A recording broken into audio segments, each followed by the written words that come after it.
Hello hi नमस्ते सत श्री अकाल अस्सलाम वालेकुम। कैसे आप सब लोग? उम्मीद है आप सब लोग बहुत अच्छे हैं। Cell the unit of life में आज पढ़ाने जा रही हूँ आपको साइटोस्केलेटन। देखिए, ऑर्गेनेल्स हमने कंप्लीट कर लिए थे, न्यूक्लियस हमारे पास बचता है और माइक्रोबॉडीज बचती हैं और उसके साथ हमारा चैप्टर कंप्लीट हो जाएगा। लेकिन सीलिया, फ्लैजेला एंड सेंट्रोसोम को पढ़ने से पहले ये बेहतर होगा कि आप साइटोस्केलेटन के बारे में जान लें, ठीक है? क्योंकि सीलिया फ्लैजेला जो है वो अल्टीमेटली इन्हीं कंपोनेंट से बने होते हैं, ठीक है? और एनसीईआरटी में साइटोस्केलेटन के बारे में पूरा डिटेल नहीं लिखा है, थोड़ा सा ही लिखा है और जानना लेकिन बहुत ज़रूरी हो जाता है। समझ गए ना आप? देखिए, यहाँ पे आपको दिखाई दे रहा है intermediate filament, microtubule and microfilament. ठीक, देख पा रहे हैं आप? ठीक, चलिए मैं आपको दिखा भी देती हूँ। ये पूरा सेल के बीच में देखिए, ये बाहर सेल मेम्ब्रेन है, ये सेल मेम्ब्रेन है। सेल मेम्ब्रेन के बीच में क्या दिखाई दे रहा है? इंटरमीडिएट फिलामेंट, माइक्रोट्यूब्यूल, ये देखिए माइक्रोट्यूब्यूल को एनलार्ज किया गया है, एंड माइक्रोफिलामेंट। ठीक, तो ये तीनों ही जो है वो क्या फॉर्म करेंगे? साइटोस्केलेटन को फॉर्म करेंगे। तो समझिए, जैसे हमारी बॉडी में एक स्केलेटन होता है, ठीक है, और हमारा पूरा बॉडी का शेप बनता है, उसी तरह से सेल में भी एक स्केलेटन होता है जिसकी वजह से सेल का शेप बनता है। सेल में डिफरेंट डिफरेंट मूवमेंट्स हो पाती हैं। हम ये कह सकते हैं, देखिए, अगर माइटोकॉन्ड्रिया जो है वो एक जगह से दूसरी जगह मूव करेगा, it is because of the cytoskeleton of the cell. समझ के ना? चलिए जानते हैं हम साइटोस्केलेटन के बारे में। देखिए, साइटोस्केलेटन कहाँ पाया जाएगा? सेल के मैट्रिक्स में, मतलब साइटोप्लाज्मिक मैट्रिक्स में, जो बिल्कुल अंदर जो हिस्सा है साइटोप्लाज्म है, उसी में आपको साइटोस्केलेटन, साइटो का मतलब सेल ना, सेल का स्केलेटन देखने को मिलेगा, ठीक है?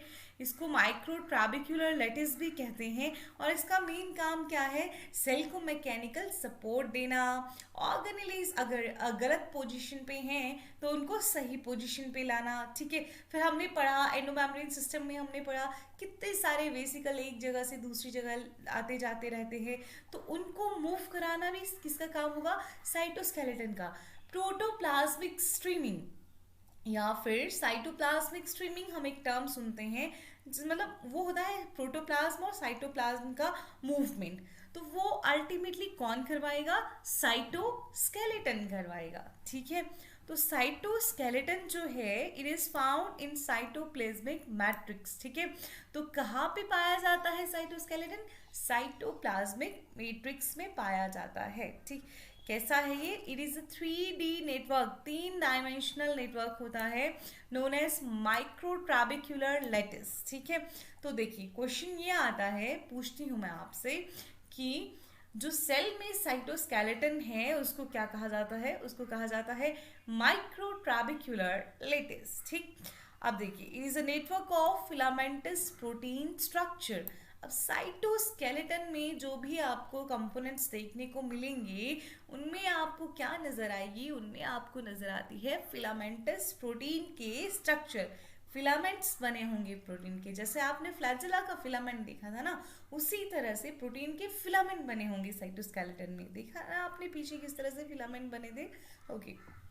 साइटोस्केलेटन का काम क्या है?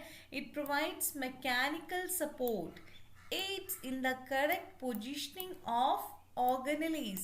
मैकेनिकल पूरा सपोर्ट करेगा सेल को, जिस तरह से हमारा स्केलेटन हमें पूरा सपोर्ट करता है, उसी तरह से सेल का स्केलेटन जो है वो सेल को सपोर्ट करता है, ठीक है? फिर सही पोजीशन पे ले जाएगा ऑर्गेनेल्स को। Provide tracks for the transport of vesicles. देखिए, वेसिकल्स होते हैं, उनको भी सही जगह पे ले जाना है, उसके लिए ट्रैक भी कौन प्रोवाइड करता है? साइटोस्केलेटन। एंड बहुत सारी सेल्स में, and allow the cell to move, ठीक? और साथ में सेल को मूव करने में उसका प्रोटोप्लाज्मिक स्ट्रीमिंग होगा, सेल इधर से उधर भी जा सकता है ड्यू टू इट्स स्केलेटन। अब हम वॉक कर पाते हैं ना, ठीक, ड्यू टू अवर स्केलेटन। उसी तरह से सेल मूव करेगा अपने स्केलेटन की वजह से। तो साइड सेल के स्केलेटन को क्या कहा जाता है? माइक्रोट्राबिक्युलर लेटिस। फंक्शन आपको समझ आए साइटोस्केलेटन के? आगे इसमें कितने कंपोनेंट्स हैं? It is made up of 3 components. देखिए, वेरी इंपॉर्टेंट, आगे इसके कंपोनेंट डिस्कस होंगे, ठीक है? कितने कंपोनेंट से बना है ये? 3 कंपोनेंट से बना हुआ है ये, ठीक है? बच्चे लोग, अगर आप 11th में हैं चाहे आप 12th में हैं, हर एक चीज़ बहुत अच्छे से करते चलिए। मैं बार बार बोलती हूँ, मैक्सिमम लेक्चर्स में इस बात को रिपीट करती हूँ। आई होप आप सुन रहे हैं, क्योंकि मैं बहुत ज़्यादा आपको नहीं बोल पाती हूँ कि बड़े बड़े लेक्चर नहीं दे पाती हूँ इस चीज़ पे अभी।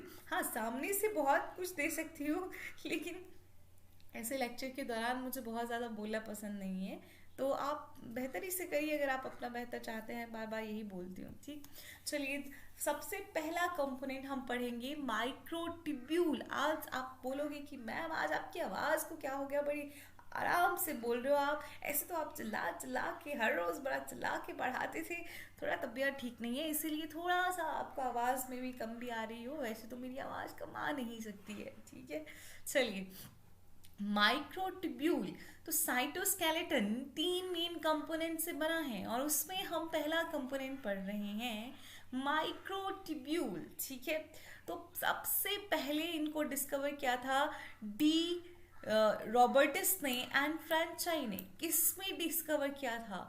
Microtubule were first discovered in the axon of medullated nerve fibre, अब एंड वर नेम्ड न्यूरोट्यूब्यूल्स। देखिए, माइक्रोट्यूब्यूल को किसमें पाया गया था? अच्छा, न्यूरॉन पता है ना आपको? न्यूरॉन में आपको पता है कि डेंड्राइट्स होते हैं, एक्सॉन होता है, फिर न्यूरॉन को ही हम नर्व फाइबर कहते हैं, और उसमें वो मेड्यूलेटेड भी होते हैं। और मेड्यूलेटेड समझ रहे हो ना कहाँ पे हो गए वो? ठीक है, तो मेड्यूलेटेड नर्व फाइबर में आपको क्या देखने को मिलेंगे?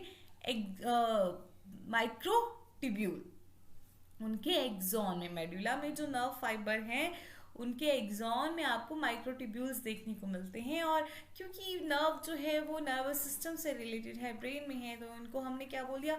न्यूरोट्यूब्यूल्स। तो माइक्रोट्यूब्यूल्स को न्यूरोट्यूब्यूल्स भी कहा जाता है। ठीक है, हालांकि इनका नाम है माइक्रो, लेकिन जितने भी आपको साइटोस्केलेटन के कंपोनेंट्स मिलते हैं इनमें ये सबसे लार्जेस्ट साइज के होते हैं, अप्रॉक्सीमेटली 25 नैनोमीटर। देखिए, despite the micro in their name, microtubules are the largest of the three types of cytoskeletal fibers with the diameter of 25 nanometer।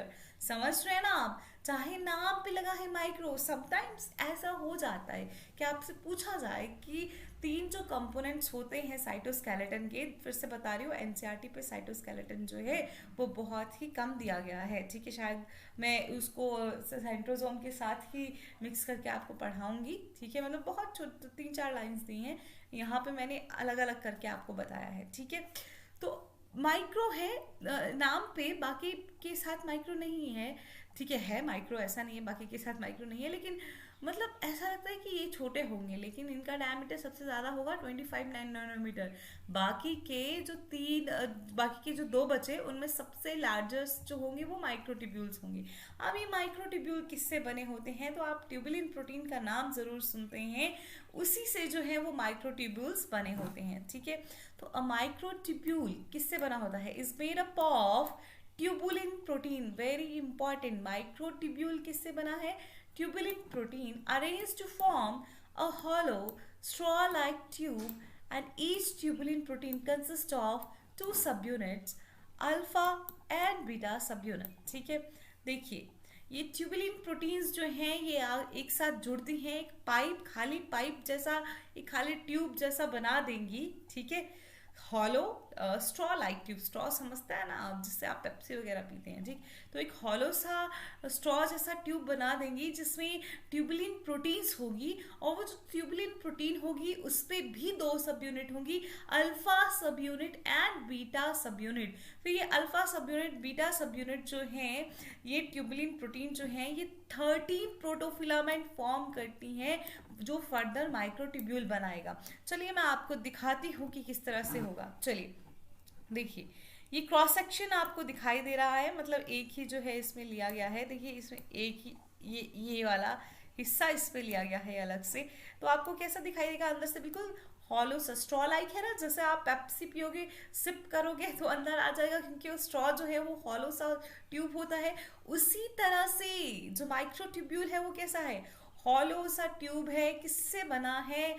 Tubulin protein से बना है। ट्यूबुलिन का डाइमर है alpha tubulin and beta tubulin. समझ रहे हैं ना आप? देखिए अब इसमें आपको एक अल्फा एक बीटा दिखाई दे रहा है। अब मैंने कहा 13 प्रोटोफिलामेंट से बनेगा, तो देखिए काउंट करते हैं 1 2 3 4 5 6 7 8 9 10 11 12 13। समझ गए आप? 13 प्रोटोफिलामेंट से बनता है एक माइक्रोट्यूब्यूल। कई बार आपको माइक्रोट्यूब्यूल का dimer, I am not saying tubulin का डाइमर, वो तो ट्यूबुलिन प्रोटीन का डाइमर इसमें होगा। कई बार आपको माइक्रोट्यूब्यूल का भी डाइमर देखने को मिलता है, ट्राइमर देखने को मिलता है। तो इसमें ये 13 प्रोटोफिलामेंट जो हैं 10 और प्रोटोफिलामेंट के साथ या 8 और प्रोटोफिलामेंट के साथ जुड़े होते हैं। ठीक है, देख लीजिए, आपको सीलिया और फ्लैजेला का सेंट्रोसोम का स्ट्रक्चर समझने में, सेंट्रियोल का स्ट्रक्चर समझने में हेल्प मिलेगा। समझ गए ना? तो माइक्रोट्यूब्यूल कितने प्रोटोफिलामेंट से बना है? 13। कौन सी प्रोटीन है? Tubulin protein. उसमें कौन सी सब यूनिट है? अल्फा एंड बीटा सब यूनिट।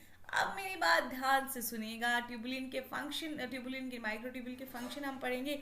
वेरी इंपॉर्टेंट फंक्शंस हैं, जरूर नोट डाउन करिएगा। ठीक है, ये क्या है? देखिए हमने नॉर्मल ही फंक्शन पढ़ा था जो सेल में साइटोस्केलेटन के कंपोनेंट्स है कि वो शेप और मैकेनिकल सपोर्ट जो है वो प्रोवाइड करते हैं। ठीक है, तो they provide shape and mechanical support to the cell. क्या प्रोवाइड करते हैं microtubule? Shape and mechanical support to the cell. Determine the plane and the place of wall formation. देखिए अगर हम प्लांट सेल की बात करते हैं तो जब उसमें सेल वॉल का फॉर्मेशन होना है, इस तरह से सेल है, उसमें ये आपका टेलोफेज आता है। ठीक है, साइटोकाइनेसिस होनी है, तो होता क्या है कि सेंटर से जितने भी माइक्रोट्यूब्यूल हैं वो साइड में चले आते हैं। ठीक है, जब सारे माइक्रोट्यूब्यूल साइड में चले जाते हैं तो बीच में एक स्पेस बन जाता है और उस स्पेस पे आके फिर गोल्जी बॉडीज जो हैं वो, उनकी गोल्जी वेसिकल्स जो हैं वो अरेंज हो जाते हैं। मैंने कहा था ना, गोल्जी वेसिकल्स में मटेरियल होगा वॉल फॉर्मेशन का, फिर वो वेसिकल्स फ्यूज होते हैं, फ्रैग्मोब्लास्ट बनाते हैं और सेल प्लेट का फॉर्मेशन होता है और अल्टीमेटली सेल वॉल फॉर्म होती है। तो समझ गए क्यों हमने कहा कि माइक्रोट्यूब्यूल्स जो हैं वो डिटरमाइन करते हैं plane and place of wall formation? Because वो एकदम हट जाते हैं जब वॉल फॉर्मेशन होना है जिस जगह से, तो वो प्लेन बन गया ना, प्लेस बन गया वॉल फॉर्मेशन के लिए। तो देखिए माइक्रोट्यूब्यूल जो है वो क्या क्या फॉर्म कर रहे होंगे? सीलिया, फ्लैजेला एंड सेंट्रियोल फॉर्मेशन में हेल्प करते हैं। मतलब सीलिया, फ्लैजेला और सेंट्रियोल्स में आपको माइक्रोट्यूब्यूल्स देखने को मिलेंगे। तो ध्यान रखिए, याद रखिए, इनका अरेंजमेंट आपको पढ़ना पड़ेगा सीलिया एंड फ्लैजेला में। ठीक है, अब माइक्रोट्यूब्यूल आपने प्लस 1 वालों ने अभी सेल डिवीजन में भी नहीं पढ़ा है, 12th वाले हैं तो उन्होंने सेल डिवीजन पढ़ लिया है। देखिए जब एक सेल, ठीक है, जब एक सेल में डिवीजन होता है तो उसमें क्या होता है, दो पोल्स, माइक्रो जो क्रोमोसोम्स जो हैं वो दो पोल की तरफ को जाते हैं। ठीक है, अलाइन होते हैं, अलग अलग होते हैं, सेपरेट होते हैं। ठीक, तो ये जो क्रोमोसोम का मूवमेंट होता है ये किसकी वजह से होता है? ये होता है स्पिंडल एपरेटस की वजह से। ठीक है, यहाँ पे एक स्पिंडल एपरेटस होता है, ठीक है, और यहाँ पे स्पिंडल एपरेटस, ये क्या पूरा मतलब ये स्पिंडल एपरेटस, ये जो आपको दिखाई दे रहा है ये क्या है? Spindle apparatus, spindle fibres mainly कह लीजिए। ठीक है, तो ये स्पिंडल फाइबर्स जो हैं ये क्रोमोसोम को स्प्लिट करने में हेल्प करते हैं, क्रोमोसोम की मूवमेंट में हेल्प करते हैं। ठीक है, तो सेल डिवीजन के टाइम पे अब देखिए, पढ़िए, during cell division microtubules assemble into a structure called the spindle which pulls the chromosomes apart. देखिए माइक्रोट्यूब्यूल्स जो हैं वो क्या करते हैं? स्पिंडल को स्पिंडल का फॉर्मेशन करते हैं, क्रोमोसोम को अलग होने में हेल्पफुल होते हैं। तो सेंट्रियोल में आपको क्या देखने को मिल रहा है? स्पिंडल देखने, बोला ना, सेंट्रियोल में स्पिंडल प्रेजेंट होता है, मतलब माइक्रोट्यूब्यूल प्रेजेंट होता है मेनली। सेंट्रियोल में क्या प्रेजेंट होता है? माइक्रोट्यूब्यूल प्रेजेंट होता है, और यही सेंट्रियोल जो हैं वो एनिमल सेल में पाए जाते हैं, जो किस में हेल्प करते हैं? फिर सेल डिवीजन में हेल्प करते हैं, इन क्रोमोसोम को अलग करने में हेल्प करते हैं। हमने कहा माइक्रोट्यूब्यूल जो है वो स्पिंडल फॉर्म कर रहा है, अल्टीमेटली वो माइक्रोट्यूब्यूल जो है वो किस स्ट्रक्चर की फॉर्म में होगा? वो सेंट्रियोल में पाया जाएगा। ठीक है, चलिए अब दूसरा जानते हैं हम माइक्रोफिलामेंट के बारे में, विच वॉज डिस्कवर्ड बाय, किसने डिस्कवर किया था? ये पेलविच ने डिस्कवर किया था माइक्रोफिलामेंट को। ठीक है, इनके नाम एक बार देख लिया कीजिए, नोट कर रहे हैं एक बार फिर से देख लिया कीजिए। बहुत बार तो नहीं पूछे जाते हैं, कई बार पूछ लिए जाते हैं, तो अगर आपने एक बार भी पढ़ा हो तो आपको थोड़ा आंसर करना आ जाता है। ठीक है, अब माइक्रोफिलामेंट जो हैं ये तीनों में से सबसे पतले होते हैं, सबसे नैरोएस्ट होते हैं। ठीक है, these are narrowest of the three. ठीक, they have a diameter of 7 nanometer. ठीक है, and are made up of many linked monomer of protein called actin combined in a structure that resemble a double helix. देखिए, microfilament तीनों में से सबसे narrow है, इनका डायमीटर है 7 नैनोमीटर। बताइए माइक्रोट्यूब्यूल का डायमीटर कितना है? उनका डायमीटर है 25 नैनोमीटर। माइक्रोफिलामेंट का कितना है? 7 नैनोमीटर। समझ गए ना आप? ठीक, तो प्रोटीन कौन सी, माइक्रोट्यूब्यूल कौन सी प्रोटीन से बनते हैं? माइक्रोट्यूब्यूल बनते हैं ट्यूबुलिन प्रोटीन से। और माइक्रोफिलामेंट किससे बनते हैं? ये बनते हैं एक्टिन प्रोटीन से। तो ये एक्टिन प्रोटीन जो है कंबाइन करती है और एक डबल हेलिकल स्ट्रक्चर, जैसे आपको डीएनए में देखने को मिलता है ना थोड़ा, वैसे ही आपको एक डबल हेलिकल स्ट्रक्चर जो है वो देखने को मिलेगा। क्योंकि ये माइक्रोफिलामेंट में जो मोनोमर है, because they are made up of actin monomers. बेटा बहुत हेल्पफुल होने वाला है। देखिए, आपको प्लांट फिजियोलॉजी में लोकोमोशन वाला चैप्टर पढ़ेंगे, वहाँ पे आपको ये माइक्रोफिलामेंट्स के बारे में, माइक्रोट्यूब्यूल्स के बारे में भी फिर से जानने को मिलेगा। तो इसीलिए यहीं पे बहुत अच्छे से समझते चलिए। ठीक है, क्योंकि ये एक्टिन मोनोमर से बने हैं। माइक्रोफिलामेंट का मोनोमर यूनिट क्या आया? Actin monomer. तो माइक्रोफिलामेंट को एक्टिन फिलामेंट भी कहा जाता है। ध्यान से दीजिए, माइक्रोट्यूब्यूल्स एक्टिन फिलामेंट नहीं है। एक्टिन फिलामेंट क्या है? माइक्रोफिलामेंट है, क्योंकि माइक्रोफिलामेंट जो है उनमें जो मोनोमर यूनिट है वो क्या है? एक्टिन मोनोमर है। अब माइक्रोट्यूब्यूल आपको मेनली कहाँ देखने को मिले? सीलिया, फ्लैजिला, सेंट्रियोल्स में। ठीक, वही माइक्रोफिलामेंट आपको मेनली देखने को मिलते हैं माइक्रोविलाई में और मसल फाइबर्स में, लेकिन ये प्रोकैरियोट्स में एब्सेंट होते हैं। ध्यान दीजिए, जो माइक्रोट्यूब्यूल्स हैं दीज आर नॉट, वो भी एब्सेंट होते हैं या प्रेजेंट होते हैं, ज़रूर बताइएगा। ठीक है, लेकिन ये ध्यान से सुनिए कि माइक्रोफिलामेंट जो है वो एब्सेंट होंगे किसमें? प्रोकैरियोट्स में। माइक्रोविलाई एंड मसल फाइबर्स में आपको मेनली माइक्रोफिलामेंट देखने को मिलेगा। देखिए, ये है माइक्रोफिलामेंट। देखिए, दिख रहा है आपको? माइक्रोफिलामेंट में आपको एक पोलैरिटी नजर आती है, मतलब डायरेक्शनल, एक पॉजिटिव एंड होता है, एक नेगेटिव एंड होता है। ठीक है, ध्यान रखिएगा इस बात को कि पॉजिटिव और नेगेटिव एंड जो है फिर इसका स्ट्रक्चर बहुत ज़्यादा परमानेंट नहीं होता है, चेंज होता रहता है। ठीक, देखिए ये जी एक्टिन आपको नजर आ रहा है, मतलब ग्लोबुलर एक्टिन। ठीक, जिसपे क्या है? एटीपी का मॉलिक्यूल है। ठीक है, जो बाद में टूट के एडीपी के मॉलिक्यूल में भी कन्वर्ट हो जाता है। तो क्या पढ़ा था आपने? एक मोनोमर यूनिट है ग्लोबुलर एक्टिन, जो कि फॉर्म करेगी फिर डबल हेलिकल। नजर आ रहा ना आपको? डबल हेलिकल एक फिलामेंट बनाएगी। फिर हमने इसको बोला फिलामेंटस एक्टिन और एफ एक्टिन। समझ गए आप? तो माइक्रोफिलामेंट को और क्या बोलते हैं हम? Actin filament. एफ एक्टिन का मतलब फिलामेंटस एक्टिन। चलिए इसके फंक्शन जानते हैं हम माइक्रोफिलामेंट के। तो मसल कॉन्ट्रैक्शन के लिए जो रिस्पॉन्सिबल होता है, मसल, देखिए आप अपनी मसल्स को कॉन्ट्रैक्ट कर पाते हैं। ठीक, तो मसल कॉन्ट्रैक्शन के लिए जो रिस्पॉन्सिबल है वो क्या है? वो रिस्पॉन्सिबल है माइक्रोफिलामेंट। याद रखिएगा, microfilament is responsible for the muscle contraction. This is the most important function of microfilament. ठीक, सेल का मूवमेंट करवाएगा। ठीक, ट्यूबुलर फॉर्म में जो ग्लैंड्स होंगी उनका फॉर्मेशन करवाएगा। गैस्ट्रुलेशन क्या हुआ? देखिए, cell migration during embryonic development. ठीक है, सेल जो इधर उधर जाएंगी एम्ब्रियोनिक डेवलपमेंट के टाइम पे, ठीक है, इधर उधर जाएंगी इन द सेंस की ऐड होंगी। ठीक है, उसमें आपको 3 जर्म लेयर देखने को मिलेंगी फिर गैस्ट्रुलेशन के टाइम पे, एंडोडर्म, एक्टोडर्म, मेसोडर्म। ठीक, तो सेल का जो माइग्रेशन होगा, मतलब सेल का मूवमेंट करवाने के लिए कौन रिस्पॉन्सिबल है? तीनों ही हैं, पर मेनली माइक्रोफिलामेंट यहाँ बात कर रहे हैं। तो गैस्ट्रुलेशन में के दौरान भी कौन हेल्प करते हैं, माइक्रोफिलामेंट हेल्प करते हैं, ठीक है। एनिमल सेल में देखिए, प्लांट सेल में हमने पढ़ा माइक्रोट्यूब्यूल्स जो है plane and place of wall formation decide करते हैं। एनिमल सेल में जो है वो क्लीवेज फरो मेथड से साइटोकाइनेसिस होती है, ठीक है। किस तरह से, ये एक सेल है, ठीक है, इसमें जो है ये दो न्यूक्लियस जो है अपने अपने क्रोमोसोम सेट से बन गए हैं, तो अब क्या बनेगा, सेल फरो बनेगा, ठीक है। तो ये सेल फरो क्या बनता है, यहाँ पे जो है वो माइक्रोफिलामेंट्स होते हैं, ठीक। यही माइक्रोफिलामेंट्स जो है फिर इनकी तरफ को इनवाजिनेट होती है मेम्ब्रेन, समझ गए। तो क्लीवेज फरो फॉर्मेशन में कौन हेल्प करता है, माइक्रोफिलामेंट। तो अल्टीमेटली ये पॉइंट जो है वो साइटोकाइनेसिस एक ही हो गया। And they are responsible for the nerve outgrowth, nerve की आउटग्रोथ के लिए भी माइक्रोफिलामेंट रिस्पॉन्सिबल होते हैं।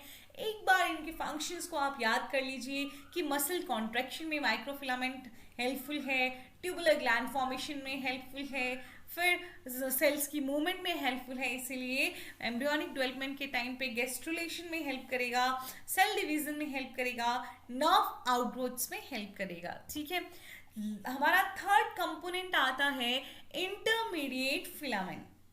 देखिए, microtubule, microfilament, intermediate filament. Microtubule largest था, माइक्रोफिलामेंट जो था वो नैरोएस्ट था, इंटरमीडिएट फिलामेंट जो है इन दोनों के बीच में आता है, ठीक है। चलिए देखिए पढ़ते हैं हम। अब बताइए माइक्रोफिलामेंट किससे बना है, एक्टिन मोनोमर से बना है, एक्टिन प्रोटीन से बना है। माइक्रोट्यूब्यूल कौन से प्रोटीन से बना है, ट्यूबुलिन प्रोटीन से बना है। इनका साइज भी आपने देख लिया, इनका मेन फंक्शन भी आपने देख लिया। तो चलिए फर्दर बात करते हैं। Intermediate filaments are a type of cytoskeletal elements made of multiple strands of fibrous proteins wound together, ठीक है। अब इंटरमीडिएट फिलामेंट जो हैं वो भी साइटोस्केलेटल एलिमेंट ही हैं, वो एक फाइब्रस प्रोटीन से बने हैं। बताइए ग्लोबुलर प्रोटीन से क्या बना है, माइक्रोफिलामेंट या माइक्रोट्यूब्यूल। माइक्रोफिलामेंट ग्लोबुलर प्रोटीन से बना है। इंटरमीडिएट फिलामेंट कौन सी प्रोटीन से बना है, फाइब्रस प्रोटीन से बना है, ठीक है ना। माइक्रोट्यूब्यूल ट्यूबुलर प्रोटीन से बना है, ठीक है, ट्यूबुलिन जिसको हम बोलते हैं, ठीक। चलिए अब जैसा कि इंटरमीडिएट फिलामेंट का नाम सजेस्ट कर रहा है, as your name suggest, intermediate filaments have an average diameter of 10 nanometre, ठीक है, in between that of microfilament and microtubule. क्योंकि इंटरमीडिएट फिलामेंट तो ना ये माइक्रोफिलामेंट जितने छोटे हैं, ना ही माइक्रोफिलामेंट जितने वाइड हैं, लार्जेस्ट हैं, ना नैरोएस्ट हैं। तो इनका जो डायमीटर आपको देखने को मिलेगा दैट इज 10 नैनोमीटर। 25 आपने माइक्रोट्यूब्यूल का पढ़ा, 7 नैनोमीटर आपने माइक्रोफिलामेंट का पढ़ा। इंटरमीडिएट फिलामेंट का जो है वो 10 नैनोमीटर आता है, ठीक है। अब इंटरमीडिएट फिलामेंट फाइब्रस प्रोटीन से बने हैं, तो सुनिए फिर से देखिए। Intermediate filaments come in a number of different varieties. Intermediate filaments आपको बहुत अलग अलग तरह से देखने को मिलते हैं। Each one made up of different types of proteins, और हर एक जो इंटरमीडिएट फिलामेंट है वो एक अलग ही तरह की प्रोटीन से बना होगा, पर मेनली वो कैसे होगी, फाइब्रस प्रोटीन्स होगी। One protein that form intermediate filament is keratin. देखिए कैरेटिन, इंटरमीडिएट फाइब्रस है ना कैरेटिन, तो कैरेटिन से इंटरमीडिएट फिलामेंट बनता है। अब fibrous proteins found in hair, nails and skin. तो हमारी स्किन में, हमारे हेयर्स में, हमारे नेल्स में जो फाइब्रस प्रोटीन्स होती है वो कौन सी होती है, कैरेटिन होती है। तो इंटरमीडिएट फिलामेंट का डायमीटर बताइए 10 नैनोमीटर। इंटरमीडिएट फिलामेंट में जो मेनली प्रोटीन आपको देखने में मिलती है कौन सी होती है, फाइब्रस। कौन सी प्रोटीन आपने पढ़ी, कैरेटिन प्रोटीन जो है वो इंटरमीडिएट फिलामेंट फॉर्म कर सकती है। ट्यूबुलिन प्रोटीन क्या फॉर्म करती है, माइक्रोट्यूब्यूल फॉर्म करती है। चलिए बताइए माइक्रोफिलामेंट कौन फॉर्म करता है, एक्टिन प्रोटीन फॉर्म करती है। माइक्रोफिलामेंट को आप और क्या बोल सकते हैं, एक्टिन फिलामेंट भी बोल सकते हैं, क्योंकि उनमें मोनोमर यूनिट जो है वो ग्लोबुलर एक्टिन है, ठीक है। तो माइक्रोफिलामेंट, ये देखिए बेटा आपने पढ़ा कि बहुत सारे जो है वो स्ट्रैंड्स होते हैं, वो जो एक साथ मिलके जो है वो इंटरमीडिएट फिलामेंट फॉर्म करते हैं। तो चलिए देखिए आप देख सकते हैं ये इसका, ये अमाइनो एसिड्स का है, देखिए ये एन टर्मिनल, ठीक है, और ये सी टर्मिनल, ठीक। तो पहले ये 2 जुड़ेंगे तो डाइमर बनेगा, फिर 4 जुड़ेंगे, देखिए ये 4 हैं, 2 एक एक मतलब डाइमर आए और क्या बना, टेट्रामर बना। फिर ये साथ में जुड़ के इस तरह से बनाएंगे स्ट्रक्चर, और फाइनली जो है वो क्या बनाएंगे, इंटरमीडिएट फिलामेंट बनाएंगे। तो देखिए बहुत सारे स्ट्रैंड्स जो हैं वो जुड़ के क्या बना रहे हैं, इंटरमीडिएट फिलामेंट। और हमने पढ़ा फाइब्रस प्रोटीन से जो है ये बने होंगे। तो as you can see protein amino acid से बनती है। तो अमाइनो एसिड में एक होता है एन अमीनो एसिड वाला साइड, एक होता है कार्बोक्सिलिक ग्रुप उसमें जुड़ा हुआ। तो आपको ये एन और सी टर्मिनल जो है वो देखने को मिल रहे हैं। समझ गए आप, ठीक है। चलिए अब इंटरमीडिएट फिलामेंट का हम मेनली फंक्शन की बात करते हैं। तो they are specialised for bearing tension, ठीक है। देखिए जो माइक्रोट्यूब्यूल है, जो माइक्रोफिलामेंट है, माइक्रोफिलामेंट है, उतने ज्यादा स्टेबलाइज नहीं है जितने इंटरमीडिएट फिलामेंट होते हैं, ठीक है। तो फंक्शन में देखिए, they hold the things in place inside cell, ठीक है। More permanent fixture of cytoskeleton, reinforced cell shape and fixed cell organelle location. Nucleus is held in the place by a network of intermediate filaments. देखिए हर एक का function बेटा, हर जो तीनों के तीनों आपने पढ़े उनके फंक्शन ध्यान से पढ़ लीजिएगा। अगर जो सेल है हमने कहा था उसमें साइटोस्केलेटन में ऑर्गेनेलेस को एक जगह पे फिक्स जगह पे रखा जाता है। अब एक जगह उस फिक्स जगह पे रखने का काम है वो इंटरमीडिएट फिलामेंट का है, ठीक है।